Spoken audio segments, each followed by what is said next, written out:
I used to travel constantly for work. Not the glamorous kind of travel.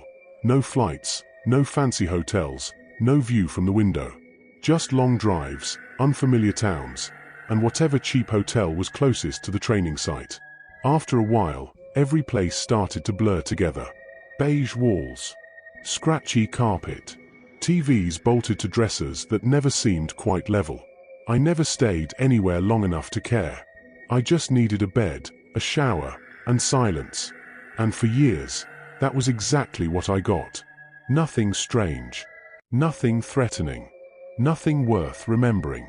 That changed during a winter training trip to a small town in western Pennsylvania. I don't remember the town's name anymore. I think my brain intentionally let it fade.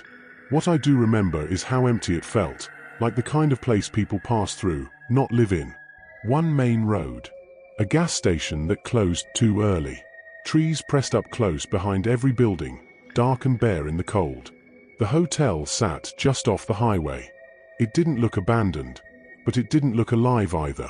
2 stories of dull brick. A flickering sign that buzzed softly even from the parking lot. I remember sitting in my car for a few seconds longer than usual, engine running, radio off, just staring at the entrance. I couldn't explain why I hesitated. The lobby was small and dim, lit by yellowed ceiling lights that made everything look older than it probably was. The carpet was dark red, worn thin in the middle, and it smelled familiar. Not bad, just old. Like dust, furniture polish, and something faintly sweet, like the house my grandmother lived in before she passed. The woman at the front desk barely looked up when I approached. She slid a clipboard toward me, asked for my ID, and handed me a keycard without saying much else. Her voice was flat. Not rude. Just tired. The kind of tired that sinks into your bones after too many years in the same place. 3rd floor, she said. End of the hall. The elevator wasn't working, so I took the stairs. Each step creaked under my weight, loud enough to echo up the stairwell. By the time I reached the 3rd floor, the building felt hollow. Like it was amplifying every sound I made just to remind me how alone I was. The hallway stretched farther than I expected. The carpet up there was the same faded red, but darker, like it had absorbed years of footsteps and never fully dried out. Every door looked identical. Same dull paint. Same brass numbers. Same silence. No TVs playing. No voices. No footsteps. Just the low hum of something mechanical behind the walls. My room was the last one on the right. I unlocked the door, stepped inside, and let it close behind me. At first glance, everything seemed normal. A small bed. A desk bolted to the wall. A chair with a dark stain on one leg. The bathroom light flickered once before staying on. Nothing out of place. Nothing missing. I tossed my bag onto the bed, turned on the TV for background noise, and sat down for a minute just to breathe. That's when it hit me. The room already smelled warm. Not stuffy. Not musty. Just used. Like someone had been there recently. Not hours ago. Minutes ago. I brushed it off. Hotels always smell weird. That's what I told myself. I showered, changed, and lay down fully dressed, staring at the ceiling while the TV murmured to itself. The drive had exhausted me, and before I knew it, my eyes closed. I don't know how long I slept. I just know I woke up because something moved. At first, I thought it was part of a dream, the sensation of motion without sound. But then I heard it again. A soft, dragging noise. Slow. Careful. Like paper sliding across carpet. I checked the clock on my phone. 2:14 a.m. Half asleep, I assumed it was noise from the hallway. Maybe someone's bag. Maybe the ice machine down the hall. I rolled over, pulled the blanket tighter, and tried to ignore it. Then it happened again. Closer this time. Right outside the door. My eyes snapped open. The room was dark except for the faint glow of the TV screen. I held my breath and listened. No footsteps. No voices. Just silence pressing in from every direction. Then, one last sound. A soft tap. I sat up and reached for the lamp. When the light flicked on, my eyes went straight to the door. Something white peeked out from underneath it. Just a corner. Perfectly still. I stared at it for a long time before forcing myself out of bed. Every step felt heavier than it should have. My heart was already racing, even though I hadn't fully accepted that something was wrong yet. I bent down and picked it up. A folded piece of paper. No logo. No hotel letterhead. Just plain white paper, creased once down the middle. Inside were a few words, written in uneven, shaky handwriting. "I can see you right now." My stomach dropped. I looked at the door. Then the peephole. Then back at the paper. I waited for footsteps. For laughter. For anything that would make it feel like a prank. Nothing came. The hallway remained silent. I locked the deadbolt. Then the chain. Then I dragged the desk chair over and wedged it under the handle, even though I knew it wouldn't do much. I sat on the bed with my back against the wall, lamp on, paper clutched in my hand. I didn't sleep. About 20 minutes passed before I heard the sound again. That same slow, deliberate slide. Another paper slipped under the door. This one took longer to open. The handwriting was shakier. The letters pressed harder into the page, like whoever wrote it was gripping the pen too tightly. "I was in here before you arrived. This room is my favorite. I like watching people sleep."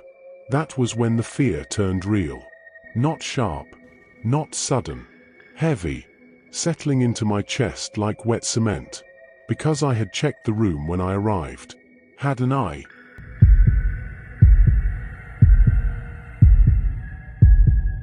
I sat there for a long time after reading the second note. Long enough that my legs started to cramp. Long enough that the lamp felt too bright, but I was too afraid to turn it off. Long enough that the silence stopped feeling empty and started feeling intentional. The words kept replaying in my head. "I was in here before you arrived. Hotels clean rooms. That's normal. Staff go in and out all the time. But this didn't feel like that. It didn't feel casual. It felt possessive, like the room wasn't just a space they'd entered, but a place they belonged to." I stood up slowly and began checking the room again, more carefully this time. Not just looking, but searching.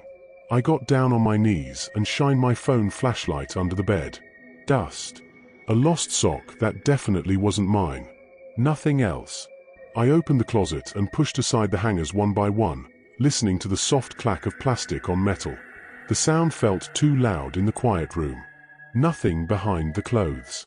No crawl space. No loose panels. I pulled back the shower curtain slowly, already bracing myself for something impossible. Empty. Everywhere I looked, everything made sense, and that somehow made it worse. Because the notes didn't. I sat back on the bed and tried to think logically. Maybe it was a prank. Someone on the floor messing with the new guest. A bored employee. A stupid joke taken too far. But then I thought about the timing. The first note came when I was asleep. The second came after I'd been awake for 20 minutes. Whoever it was knew exactly when I was paying attention. I picked up the phone and hovered over the front desk number. My thumb shook slightly. I didn't like how late it was, and I didn't like the idea that whoever was doing this might be someone who worked here. Someone with a master key. Someone who knew which rooms were empty. Which ones were occupied. Which ones were easy. I put the phone down. Instead, I sat there and listened. The building made small noises, pipes clicking, air humming through vents, the distant slam of a door somewhere below me. Every sound stretched my nerves tighter. I told myself something simple. If there's a third note, I leave. No thinking. No waiting. I checked the clock again. 2:57 a.m. Minutes crawled by. My breathing slowly evened out, and against my better judgment, I started to feel ridiculous. Maybe I was overreacting. Maybe exhaustion was messing with my head. Maybe the notes were some kind of sick joke, and whoever did it was already gone. That thought had barely settled when I heard it. The sound was slower this time. Deliberate. The paper didn't slide all at once. It crept forward inch by inch, like whoever was pushing it wanted me to hear every second of it. I stood up before it even stopped moving. My heart pounded so hard it felt like it might drown out everything else. I bent down and picked up the paper. This one wasn't folded neatly. The handwriting was heavier, more confident. Only one sentence. "I'm back inside the room with you." The air felt wrong after I read it. Thick, pressing in on me from every side. I turned slowly, scanning the corners of the room. The space behind the chair. The dark gap between the bed and the wall. The bathroom doorway. Nothing. My eyes went to the ceiling next. I don't know why. Instinct. Maybe. I stared at the vent above the bed. The metal grate looked undisturbed, but the screws holding it in place were scratched. Not loose. Just worn. Like they'd been turned too many times. I stepped back. That's when I noticed something else. The window. The curtain was pulled shut, but not all the way. A thin sliver of darkness showed through the gap. I hadn't touched it since I arrived. I crossed the room slowly and pulled the curtain aside. The window was closed, but the latch wasn't fully aligned. It sat just a fraction of an inch off, like it had been forced shut instead of locked properly. A cold wave ran through me. That was enough. I grabbed my bag, shoved my phone and wallet into my pockets, and went to the door. My hand shook as I flipped the chain lock open. I leaned in close to the peephole and looked out. The hallway was empty. Too empty. No shadows. No movement. Just that long stretch of red carpet and identical doors disappearing into darkness. I yanked the door open and stepped out, pulling it shut behind me hard enough that it echoed down the hall. I didn't bother locking it. I walked fast at first, then faster. I didn't run. I didn't want to make noise. But every step felt like I was moving through water, slow and heavy. Halfway down the hall, I felt it. That unmistakable sensation of being watched. I didn't want to turn around. But I did. At the far end of the hallway, near the corner by the stairwell, something shifted. Just a shape. Like someone pulling back out of sight. I didn't wait to confirm it. I took the stairs two at a time and burst into the lobby, breath ragged, heart hammering. The night clerk looked up from behind the desk, startled. He was younger than the woman from earlier. Early 20s. Maybe. Half asleep. Confused. I told him everything. The notes. The timing. The window latch. He listened without interrupting, but his expression didn't change the way I expected. He didn't look alarmed.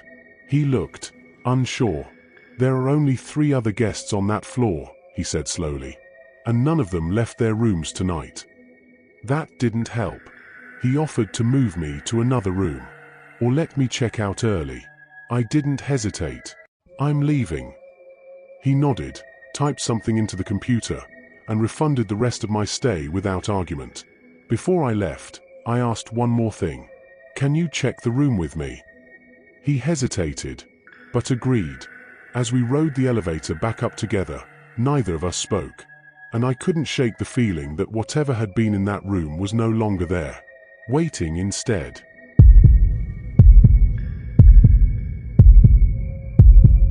We reached the 3rd floor again, but this time the hallway felt different. Not quieter, expectant. The night clerk walked a few steps ahead of me, his shoes making soft, awkward squeaks against the carpet. I stayed close enough to see his shoulders tense every time the building made a noise. That alone unsettled me. If he was nervous too, then whatever had happened wasn't sitting right with him either. When we reached my room, he unlocked the door with a master key and pushed it open. The light was still on. I hadn't turned it off. That bothered me more than it should have. It felt like proof that time in that room hadn't stopped just because I left it. We stepped inside. At first glance, everything looked exactly the same. My bag was gone. The chair I'd wedged under the door was still slightly out of place. The bed was rumpled where I'd been sitting. The clerk glanced around and shrugged. "Looks normal," he said. I nodded, but my eyes kept drifting back to the window. I walked over and pointed to the latch. That wasn't like that before. He leaned in closer and tried to lock it properly. It resisted. Just slightly. Enough to make him frown. He jiggled it once, then twice, before it finally clicked into place. He muttered.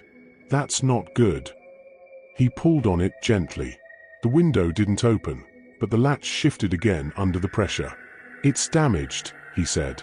Probably from before. Before what? I wanted to ask. Before me? I scanned the room again, slower this time. Something about it felt incomplete. Like I was looking at a stage after the actors had left but before the props were reset. That's when I noticed the desk.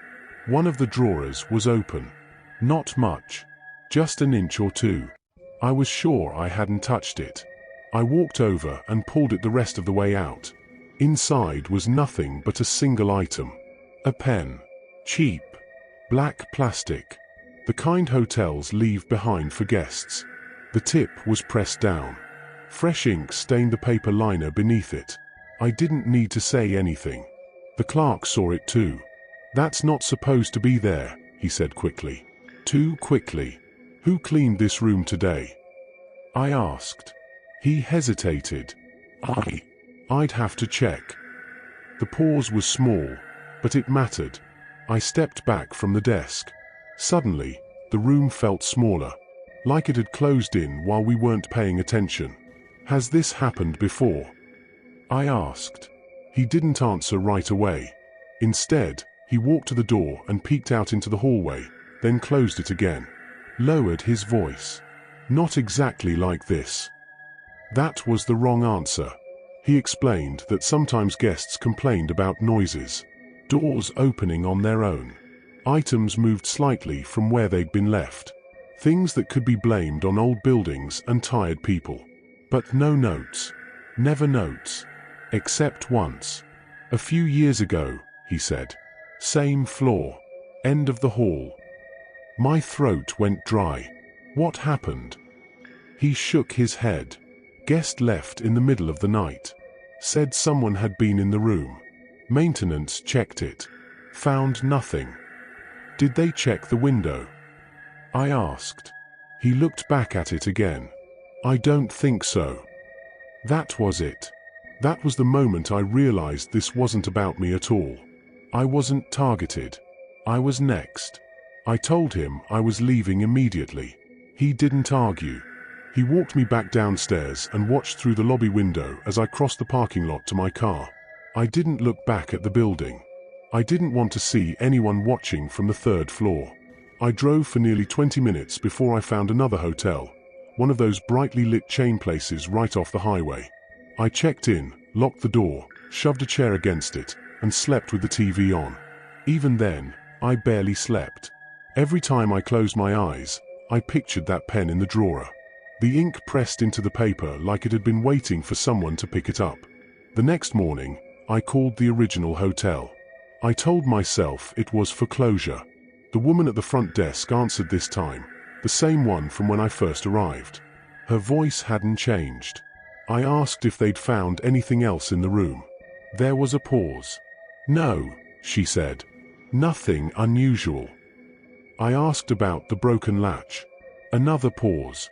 Maintenance fixed it. I asked about the pen. What pen? She asked. I told her about the notes. She sighed softly, like someone indulging a difficult customer. Sir, we checked the cameras. No one went near your room. That's impossible, I said. Someone slid notes under my door. Our cameras don't show that. No one else complained. No. Her tone was calm. Too calm. Like she'd had this conversation before. I hung up without saying goodbye. I've replayed that night in my head more times than I can count. The sounds. The timing. The confidence in that last note. I'm back inside the room with you. What scares me isn't the idea that someone was hiding there while I searched. It's the idea that they didn't need to hide at all. Because the room itself was theirs. And I was just borrowing it.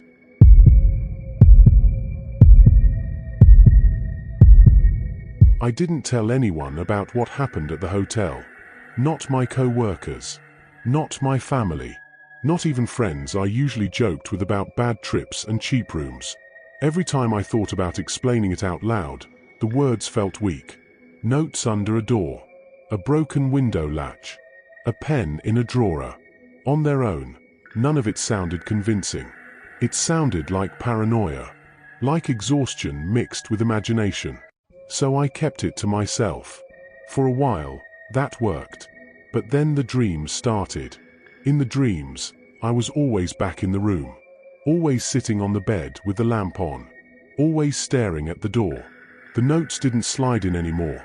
I already knew what they said. Instead, the walls began to feel closer. The ceiling lower. The air thicker.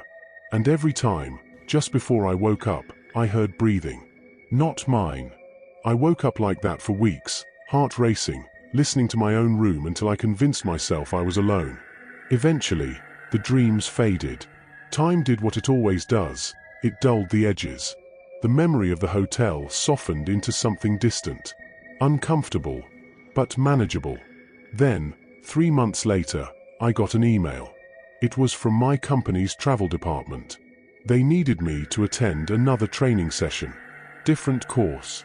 Different dates. Same town. I stared at the screen for a long time. I told myself it was coincidence. Small towns only have so many hotels. I could book somewhere else. A chain. Somewhere busy. But curiosity is a quiet, dangerous thing. I didn't book that hotel again. I booked the one across the highway. Still, the night before I left, I searched for the old hotel online. It barely had a digital footprint. No website. Just a handful of outdated reviews. Most were boring. Complaints about old furniture, weak water pressure, thin walls. Then I found one that made my stomach drop. It was short. Posted years ago. Felt like someone was in the room with me. Staff said nothing was wrong. Would not stay again. No replies. No follow-up. I dug deeper. Local forums. Archived pages. Anything mentioning the place. That's when I found the article. It was buried in a scanned newspaper archive from over a decade ago. The headline wasn't dramatic. Almost dismissive. Elderly man found dead in local hotel. According to the article, a long-term resident, someone who had been living out of the hotel for years, was found deceased in his room. Natural causes. No family. No next of kin. What stood out was the detail most people would skip. Maintenance discovered extensive modifications to the room. Scratches along the vents. Loose panels behind the bathroom mirror. A crawl space between rooms that wasn't listed on any blueprint. The man had been moving through the walls. Watching guests. The article mentioned handwritten notes found in the room. Unsent. Unfinished. The hotel never closed. They just changed room numbers. Replaced carpet. Painted over the damage. I didn't sleep that night. The next morning, I drove past the hotel on my way out of town. I told myself I wouldn't stop. But I did. The parking lot looked emptier than I remembered. The sign still flickered. The building still leaned slightly, like it was tired of standing. I didn't go inside. I just sat in my car and looked up at the 3rd floor. End of the hall. The window was closed. But the curtain moved. Just a little. Like someone had brushed past it. I left after that.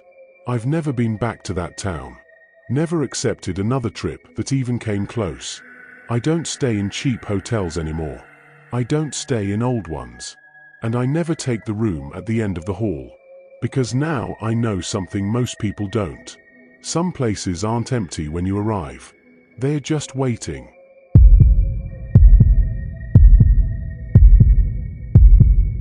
For a long time after that trip, I tried to convince myself the article explained everything. An old man. A hidden crawl space. A lonely person who'd stayed too long and lost track of what was normal. It was unsettling, sure, but it gave the fear a shape. Something finite. Something that ended. But the more I thought about it, the more the details refused to line up. The article said he died over a decade ago. The notes I found were fresh. The ink on the pen hadn't dried into the paper liner, it had soaked in. Recently. Whoever wrote those notes hadn't been gone long enough to fade into dust and rumor. And then there was the last message. I'm back inside the room with you. Not I'm still here. Not I never left. Back. That word haunted me. Months passed. Then years. Life moved on the way it always does, pulling your attention in 1,000 different directions until the things that once terrified you feel unreal, like they happened to someone else. But every now and then, something would remind me. A hotel hallway that felt too long. A vent that rattled when it shouldn't. A desk drawer already open when I was sure I'd closed it. I started noticing patterns. Hotels renovate all the time, but certain places never quite change. They repaint, recarpet, swap out furniture, but the bones stay the same. The space between the walls. The shortcuts maintenance knows about but never talks about. The access points no one thinks to seal because no one would use them. No one normal, anyway. I did more research after that trip. Not obsessively, just enough to satisfy the itch when it flared up. I found other stories. Other towns. Other hotels. Always old buildings. Always end-of-hall rooms. Always notes, or whispers, or the feeling of being watched. And always the same response from staff. Confusion. Politeness. Denial. I started to understand why. Hotels don't survive on truth. They survive on plausible explanations. On minimizing. On quietly moving guests, camping rooms, and hoping fear doesn't turn into something louder. And sometimes, it's easier to let something stay hidden than to rip open walls and find out what's really inside. A few years ago, I had a layover in a different state. Different city. Different hotel. Brand new. Clean. Bright. I woke up in the middle of the night for no reason at all. No sound. No dream. Just that same familiar certainty in my chest. I turned on the lamp and sat there, staring at the door. Nothing slid underneath it. But when I looked down, I noticed something I hadn't left there. A piece of folded paper. Just sitting on the carpet, inches from the threshold. I didn't open it. I didn't need to. Some part of me already knew what it would say. I grabbed my things and left the room without checking out. I drove until the sun came up, hands tight on the steering wheel, refusing to look in the rearview mirror. I tell myself it was coincidence. That someone made a mistake. That it was meant for another room. That my mind filled in the blanks. But deep down, I know better. Because the scariest part was never the idea of one man hiding in the walls. It was the realization that someone learned from him. That the hotel didn't stop the behavior, they outlived the person who started it. Rooms get renumbered. Buildings get sold. Staff turns over. But the habits remain. And somewhere, in some hotel you'll never think twice about, there's a space that isn't on the map. A place where someone waits. Watching the lights go out. Listening to your breathing slow. And deciding when to let you know that you're not alone. Because some guests check out. But some never do.